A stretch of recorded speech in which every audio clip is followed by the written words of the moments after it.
Hey everybody, Sprocket here again. Alright, so this is the fender I just finished. Of course the color of it makes it kind of hard to see. Started fitting it, and as you can see right off the bat, well here, let me see, let me zoom in, I forget. Yeah, there you go. See, I got a gap at the bottom, and then you get up top, and it's actually under the door. Okay? So the previous video that I did where I was working on the core support mount holes in the frame said a lot of things I didn't know for sure were correct or not correct. So now I found out they were correct. The holes are supposed to be, the top holes are supposed to be offset from the bottom, and they are supposed to be 1 inch. So what has led me to believe that is, one, you see the gap. Well, here, maybe this will make it more obvious. This thing's kind of hard pushed right now. But you pull this, that's why. See how it comes back? Alright. So right now, this rad support is pushed this way from the bottom. So instead of being like straight up and down, it's cocked. That side's bolted in, but just at the top. Well, no, I think I have it. Do I have it bolted in under there? No, I don't, but it is against. But either way, that side's bolted in, and it's bolted in the back. This side, I only put a bolt right here just to see how it would line up back in the back, and it's pushing the whole fender back. So I screwed up in fixing those holes and making them centered over the bottom. They are supposed to be offset to the front, otherwise things don't fit right. So what I'm going to end up having to do again is take both fenders back off, take the rad support back off, and I got new washers again. So I'm going to have to do the exact same thing, only I'm going to have to, these are smaller, they're 1 inch. So I'm going to have to cut out what I did, some of it, and then move everything forward. But before I do that, I need to figure out how far forward, because I couldn't find any reference material to figure out what or where those holes needed to be placed in the frame. Now, maybe it would have told me in an assembly manual, which of course I don't have. I don't know, but I hunted online so many different videos, and nobody could tell me, or in the video were telling me, okay, this is where it should sit. So once I figure it out, oh, and part of the reason why it needs to be 1 inch is this piece right here. So this is part of that bushing setup. This actually comes up through the frame, if I'm doing it right, which I don't know if I am or not, because again, I could not find any reference material to say, this is how this goes. So what I'm doing is putting this up through the frame, through the bushing, and I'm using this big flat right here as my hold it against the frame, and I'm using that little rubber there to go between this and the frame so it's not metal on metal. Which, I don't know if I should make it metal on metal. Either way. So this diameter is about 3/4 of an inch. So a 1 inch hole will give me 1/8 inch on each side for adjustability. So that's why the old hole was 1 inch. So yeah, let's get at it. Alright, so that's kind of hard to see, but I marked out where my new washer right there is going to sit. You can see my tiny little marks on there. I don't have to trim much off of that, but that's what I got to cut out, just like I did before.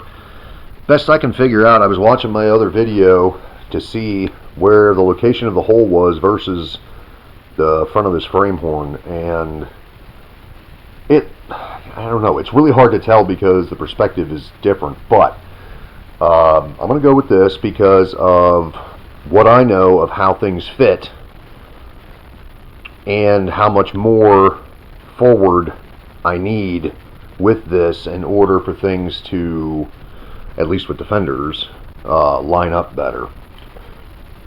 That should give me, I think it's about another 3/8 of an inch forward, which should give me more than enough to where it's not pushing the fenders back.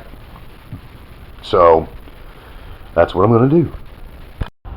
Alright, as you can see, I got my holes fixed, more or less. Got a good coat of paint on them. Of course, the sun is doing me no favors as far as light. However, the angle it's coming in makes this stuff dry really quick, so that's nice.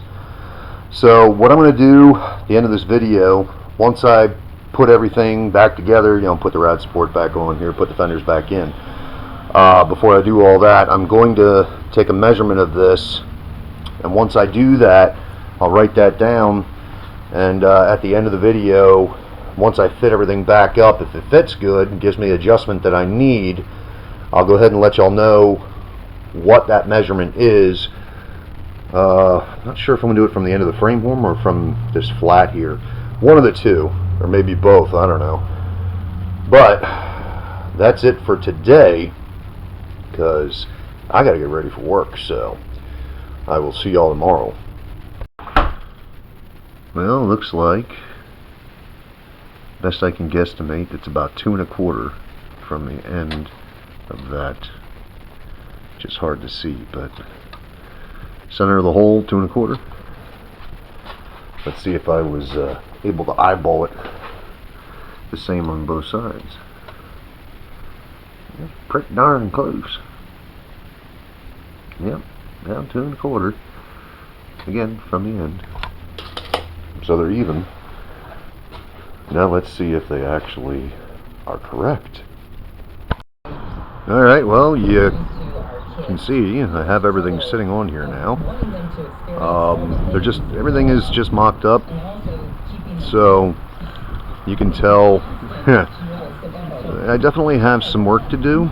You look at this side over here, the piece right there needs to come in a little, but this is the side that had the big dent in the side of it, so I'm not surprised there's stuff I need to fix. Of course, I still need to do some cleanup and paint on the rad support, but fixing those holes made this a lot easier to fit up. Of course, I'm not done fitting. This is, again, part of the process. It takes a while. I'll show you more later.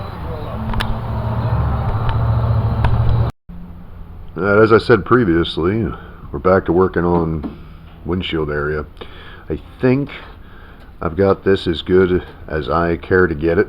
I still have to work on sealing this up, but I think before I do that, I'm gonna have to heat this up. There's still some lead in here that I gotta melt out, and then I think what I'm gonna do is just put a little piece of metal over top of this and kind of tack it and, well, weld it in place so it finishes this curve. Up top here, I'm just not happy because what I did before was it just had some pinholes, but then of course as I tried to weld it, blew through, blew through, blew through, blew through. So this whole area is just a big old, if you were to look at it from the other side, I'm sure it looks terrible. So I may end up just cutting that out, putting a piece of metal in there too. But the fun part that I'm working on currently is right here. There's probably 4 layers of stuff in between here, and it was rotted all the way through, so I've got to basically figure out how to reseal all this and make this ledge here again for the windshield to sit on, because it was all rotted away. It's where most of the water was coming into this car, because I know I've said in previous video, there was, when I bought this car, there was literally standing water on this floorboard, probably 3 inches of water, and it just sat there. I'm amazed the hole ain't rot, or the floor's not rotted through. It's not in the best shape, but yeah. Anyway, we'll get to that later and be cleaning that up and doing something with it. But this is what I'm working on now. I'm just basically going to piecemeal this together just to make it solid again. Yeah, this is not going to be fun. I know the lighting ain't all that great, but got all of this tacked in. So basically all I gotta do is just weld it up, grind it off, make it nice and flush, put some paint on it, and call it good. But yeah, as you can see, I had to do multiple pieces because of all the weird angles and shapes. More or less, by looking at the other side, the only thing I did different was this came out more, oh wait, yeah, it came out more like this. I just kind of made it flat. Doesn't really matter because the windshield sits on this lip, but the other side doesn't have anything in here either. It just kind of slopes straight down, which is how I did it. So, like I said, got to weld all this up and then sand it off, and that means this part, well, once to see if there's any pinholes, then this part will be good. Then I'm gonna move up to this stuff here, going across the middle here, so I can see how thin, because some of that I can see there's little pieces of it rotted away that I'll have to do something with. I'll have to pull that mirror back off again. But you know, that, and like I said, I still got to do something with this, because I'm still debating whether I care enough to do anything with it. As long as there ain't no pinholes in it, I may just say screw it and leave it be. Because again, I'm not going for pretty, we're going for functional. Alright, there it is, all welded up. All I gotta do is sand it down, put some paint on it, and call it good. I'll have to see if I can find some green so I can touch that up a little bit, because you'll be able to see that. I don't know. See what happens. Alright, so got this all sanded down. Had to do some little patching because of cracks and holes and stuff like that.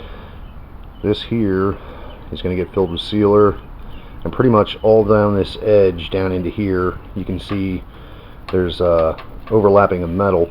There was like 3 or 4 layers here. All this is going to get smeared with sealer, and up here as well, because in the shadow you can't see, but this goes right down inside, so all of this has to get cleaned up and resealed before I can paint it, which is the next step. Alright, there it is, all sealed and primed up. Trying to get it to where you can actually see some kind of detail. Ain't pretty, but you know what, with the exception of this area right here, no one's ever going to see it, so it doesn't really matter if it's pretty. It just has to be solid and sealed, so that way it's not letting water in like it was before. But yeah, so that's it for this particular repair. I still have some work to do up here, but that'll be in another video. So until next time, thank you for watching. Like, subscribe if you want to, and have a good one.